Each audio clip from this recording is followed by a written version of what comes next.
Hello and welcome back. This is I Seen You Before, and here is the next episode of What Do We Know So Far About Dominions 5. I wasn't planning of turning it into a series, but judging from how long I talked about just the nation changes, I figured that we could talk about all of them in a similar fashion. So let's talk a bit about battle mechanics. I highlighted a bit of important points. This one will be I'm just gonna be able to show you a couple of items with the new changes, but I don't think we'll be able to have a lot to see on the Dominions 4 Inspector. In fact, I don't have it open. Did a bit of a preparation. I don't think we need it right now, but I'll show you a couple of new items this video. So for the battle mechanics, Repel has now been nerfed. It works more like Dominions 3, so all veterans will have a more familiar feel. It is the shorter your weapon doesn't mean that you'll get repelled by anything that's larger. One other change with that is that length 1 weapons are a bit better. This one is a bit hard to understand. I don't even get it. Weapon lengths now go from 0 to 5 rather than 0 to 6. Like before we had lengths that would go up to 6, right? So now apparently instead of 0 to 6, it's now 0 to 5. All length 2 to 6 weapons have a dropped category. So previously length 1 weapons benefit from this since they aren't repelled by previously length 2 weapons anymore.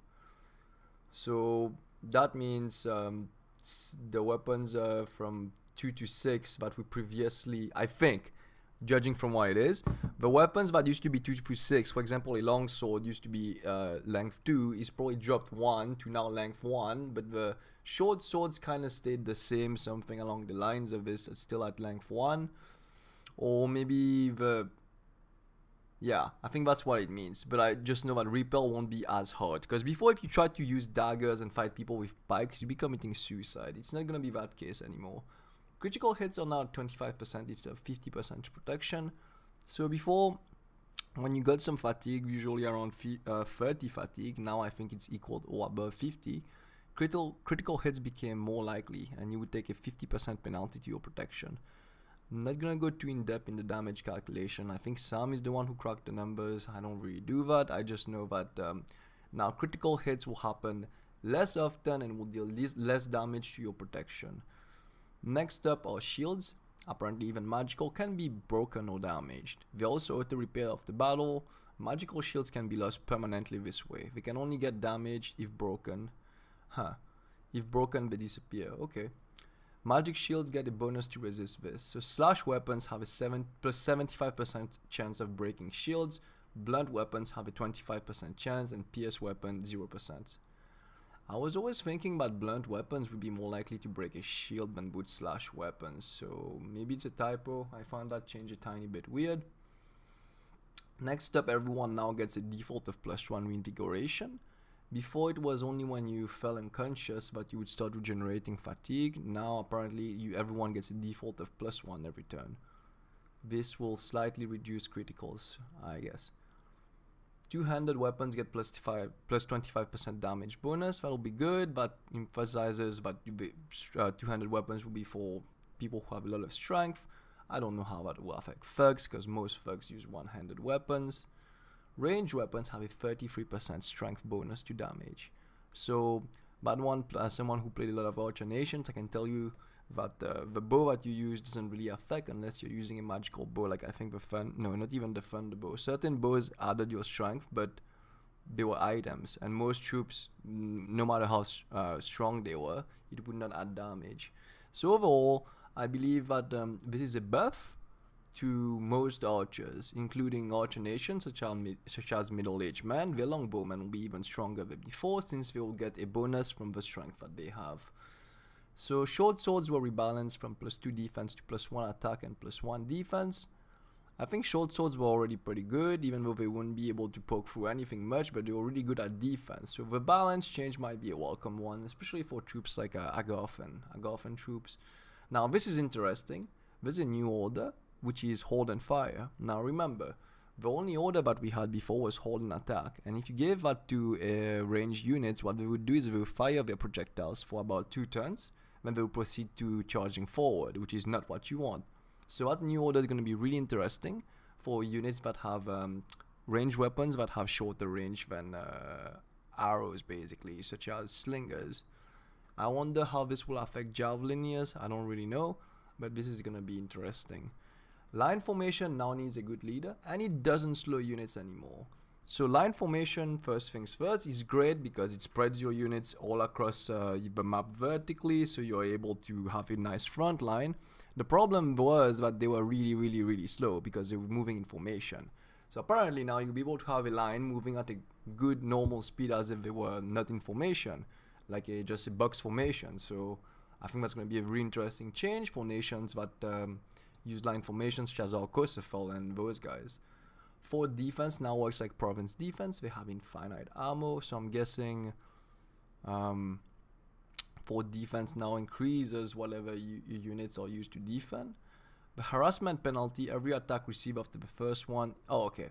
So basically that penalty is for every attack that you receive. Let's say you start at 16 defense, is that I dodge the first attack after the roll, my defense will drop to 15. Like the next guy who's attacking me, or the next attack coming towards me, is gonna be rolling against a 15 defense.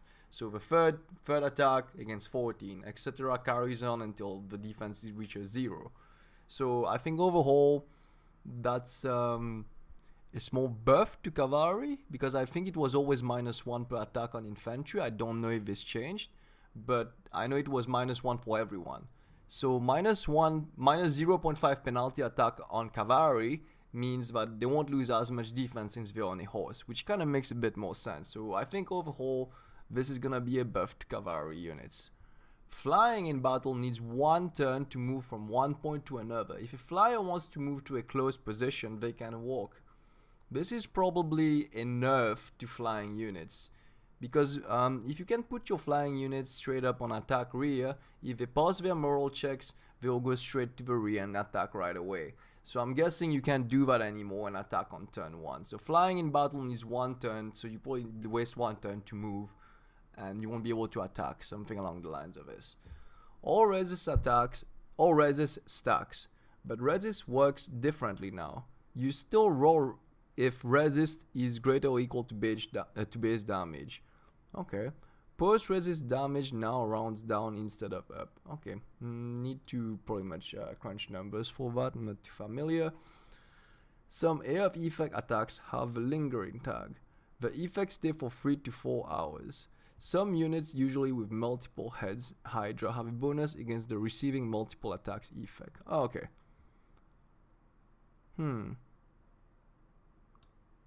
I think that's a small buff to Hydras, so they won't be able to die as fast as they used to.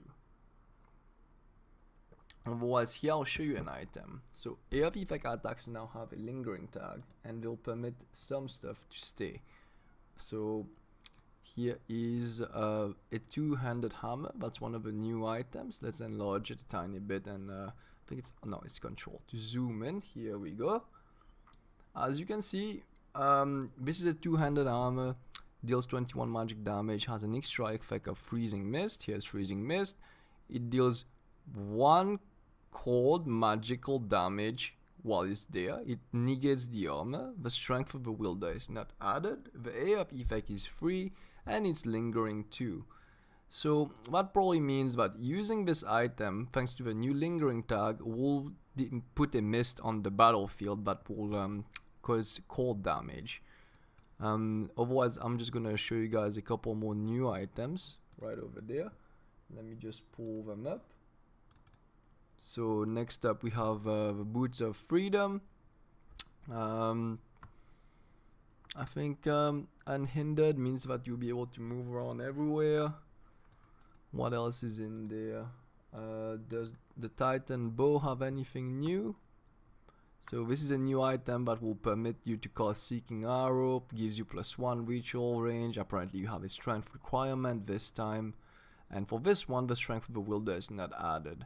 And the damage is 22. I'm gonna see if there's any other lingering over here. This is a coral blade, no lingering here. No lingering on the crown of titans. Here's another ice mist scimitar. This time it's a one-handed weapon. It has an extra effect of ice mist, but I think it's different from the other one that we just looked like, because the ice mist seems to be just a simple layer of effects. So that might be new thugging items.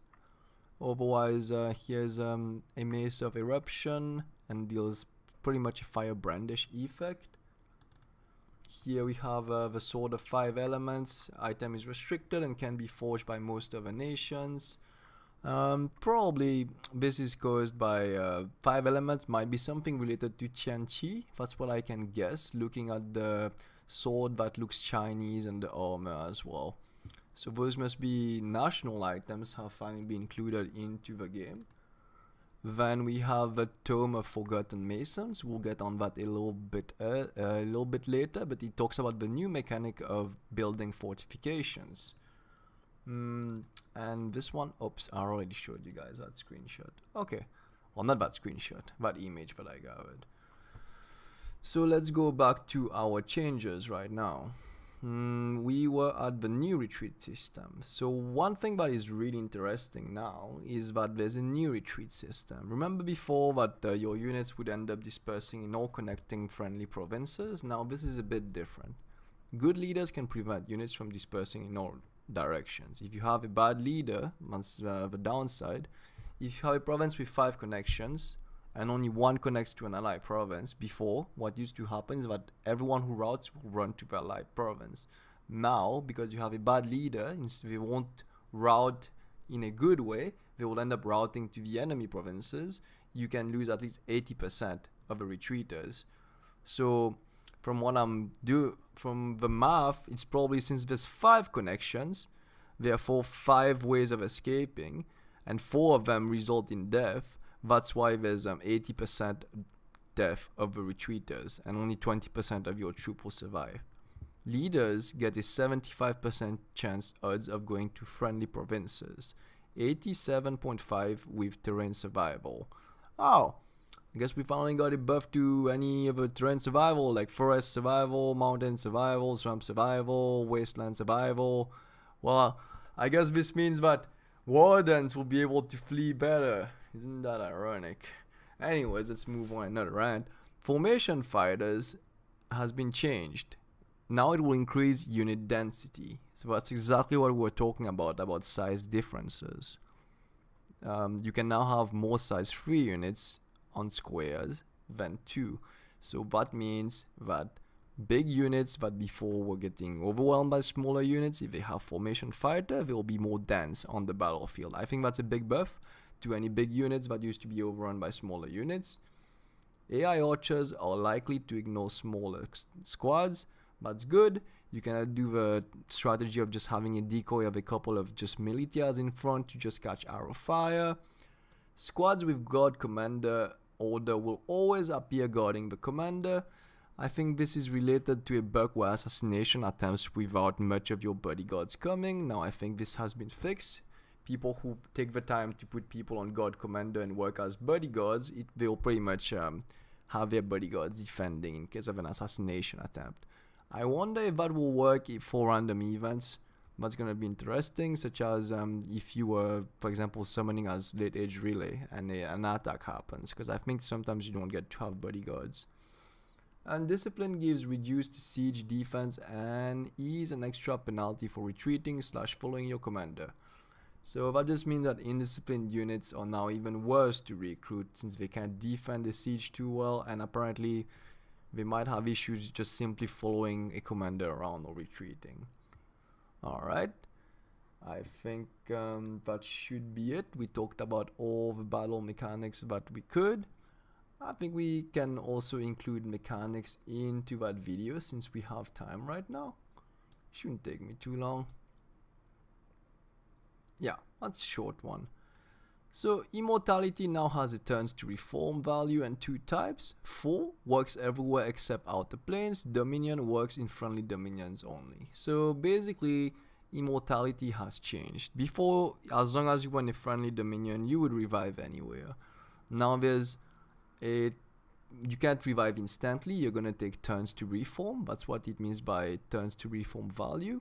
And there's one type of immortality that will work everywhere except on outer planes. That means they'll be bringing the concept of having several planes in the game, which is probably the Hell's plane.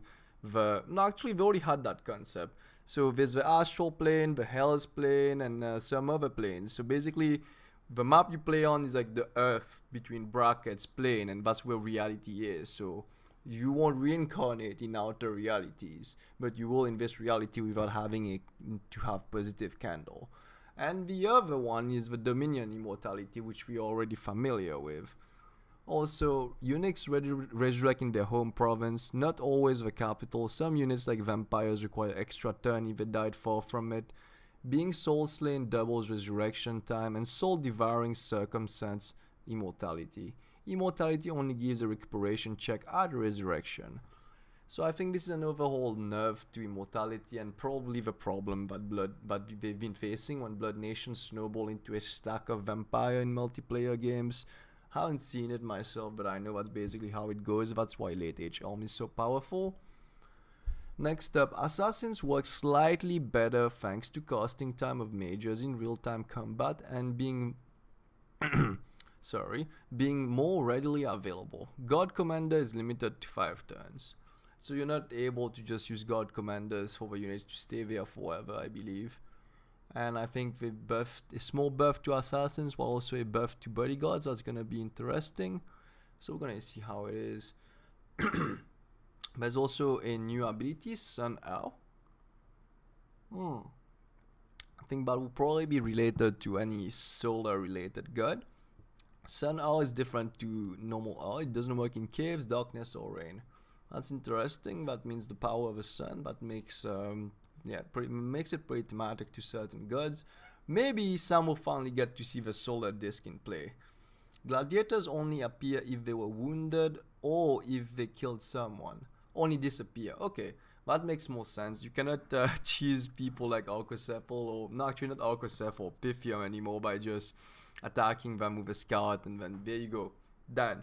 You lost all your gladiators. This means that they actually need to participate in combat once, or at least get shot by something. As for Uruk still does not lose Pretender Pass at death. However, that mechanic is now much kinder to everyone.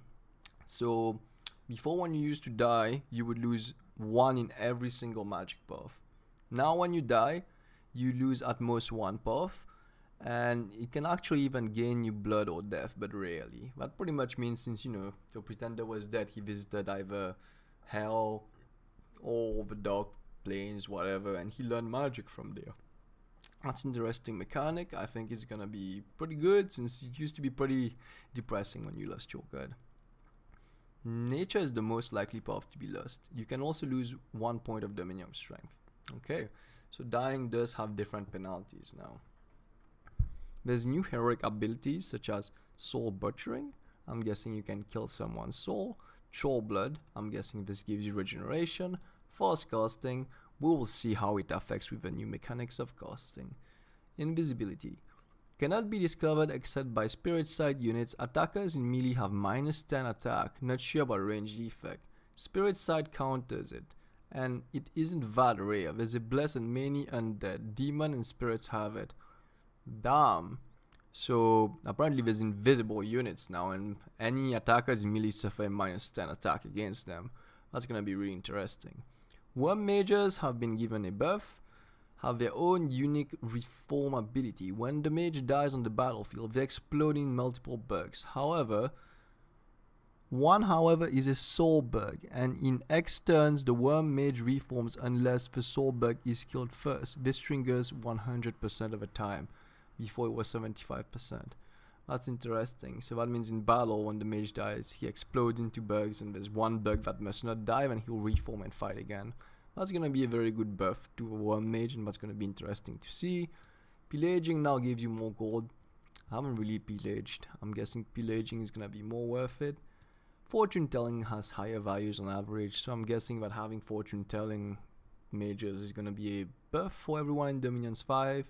Gem events are now harsher. They take gems from commanders. That's gonna be really annoying if you're just moving around and then you lose gems when you're gonna cast flaming arrows. I hope you just lose 1 gem.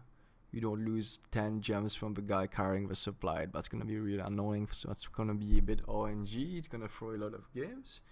I'm not too sure I'm gonna take that. I hope we can turn this down, because taking gems from commanders is just okay. Like, what'd you do? You misplaced this magical gem I gave you? Anyways, quickness gives double aging now. So being fast also makes you old as hell. That's interesting. I guess that's a little nerf to quickness right here. Animals and undisciplined have lower siege defense. Makes more sense because animals used to give you siege defense more than mindless units, and they were animals. So guess it makes more sense now. No more cheaper just spamming a bunch of sheep to hold your castle as nature nations. New sleep effect similar to Conquest of Elysium 4. Unit doesn't act, wakes up if damaged. Okay, that's what sleep does. X% chance to wake up each turn. Shinuyama Vampire's sleep aura uses this new effect. Elf Shot, however, does not. Okay, guess they changed sleep to, instead of just passing out, you can actually wake up. Because before, sleep just used to increase your fatigue until you pass out, so that changed. You no longer get redundant skill events. Events that only give plus to a max skill. Okay, so you won't get random spam about, oh, +3 heat in a province that's already in, +1 heat in a province that's already 3 heat. So that won't be showing up anymore.